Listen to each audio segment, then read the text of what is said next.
Hello students, I welcome you all once again in this class. Today we are going to learn about stability constant of complex ions. Okay, so put the side heading stability constant.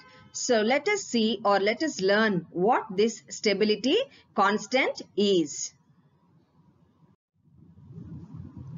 So most of the complex ions, they are highly stable. Why they are highly stable, students? Because when these complex ions are dissolved in water, they dissociate to produce few ions. Okay, and so these complex ions in aqueous solutions, they dissociate to a smaller extent in order to develop an equilibrium between the central metal ion, ligands, and also undissociated complex ions. Okay, so in aqueous solutions, most of the complex ions dissociate to a smaller extent in order to establish an equilibrium between the central metal ion, ligands, and undissociated complex ions. Look at the example given here. The complex ion AgNH3 twice plus dissociates into Ag plus 2NH3. Okay, so there exists an equilibrium between the complex AgNH3 twice plus and Ag plus ion plus 2NH3 molecules. Okay, so in the above sentence it is written, in aqueous solutions most of them dissociate to develop an equilibrium between central metal ion, ligands, and undissociated complex ions. Okay, so below is the reaction which shows us that there exists an equilibrium between the complex ion Ag plus and 2NH3 molecules. Okay, so from this equilibrium reaction we can write K is equal to Ag plus NH3 to the power 2 by AgNH3 twice plus.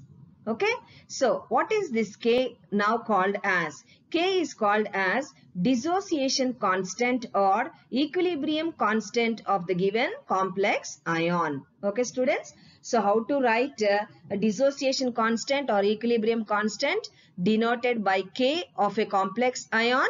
So from the above equilibrium reaction we can write K is equal to Ag plus NH3 to the power 2 divided by AgNH3 twice plus. Okay, so what do we call here K, students? It is called as dissociation constant or equilibrium constant. Okay, understood? Clear?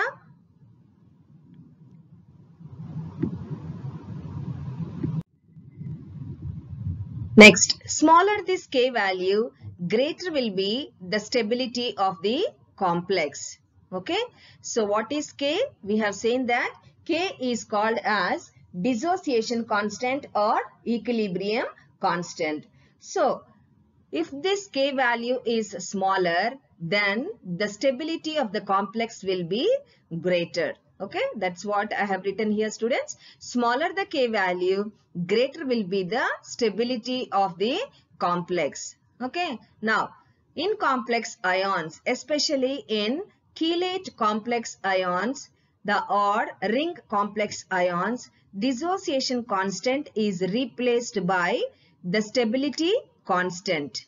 Okay, so dissociation constant we have seen, it can also be called as equilibrium constant and it is denoted by K, and how to write K also we have learned. Okay, so now what you have to understand here is, in chelate complex ions dissociation constant is replaced by stability constant, and this stability constant is the reciprocal of dissociation constant. What is the meaning, students? Stability constant is the reciprocal of dissociation constant means, look here down, stability constant is equal to 1 by dissociation constant. Okay, so that's how we write reciprocal means. Okay, so stability constant is equal to 1 by dissociation constant.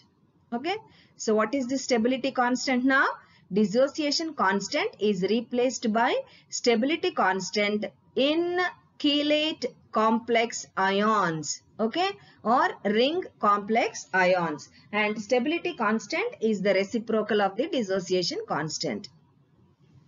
Now, greater the stability constant of a complex ion, greater will be its stability. So, previously we have seen smaller the K value, that means smaller the dissociation constant value, greater will be the stability of the complex. Okay. Now, this dissociation constant is replaced by stability constant. But stability constant is reciprocal of dissociation constant. Okay.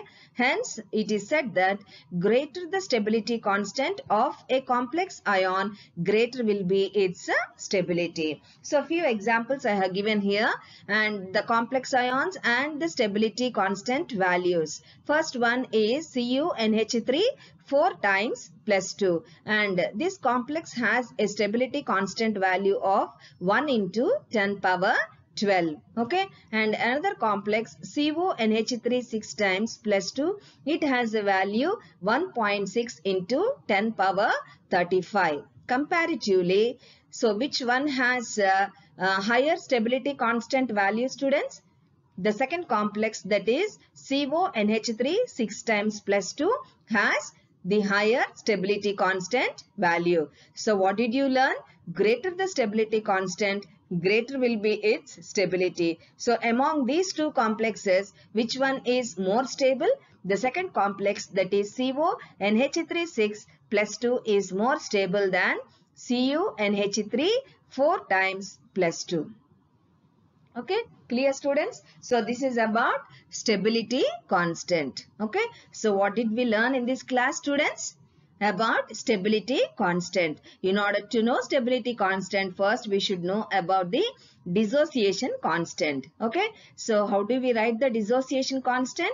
Okay, in the beginning we have seen that the complex ions in aqueous solutions, they dissociate in order to develop an equilibrium between the central metal ion ligands and undissociated complex ions. So for example, what did we take? The complex ion AgNH3 twice plus. Okay, so now it dissociates into Ag plus and 2 NH3 molecules.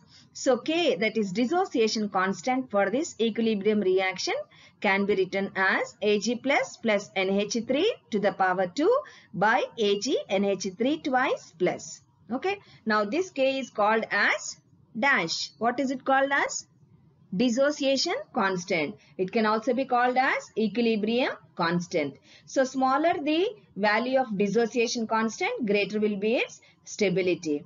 And especially in ring complex ions, this K, that is dissociation constant, is replaced by the term stability constant. Now this stability constant is reciprocal of dissociation constant. Okay, so greater the stability constant value of a complex ion, greater will be its stability. Okay, so here are the two examples which I have given you. Okay, students, clear? So kindly write down all the points. This is a short answer question. Okay, learn this carefully. Okay, thank you.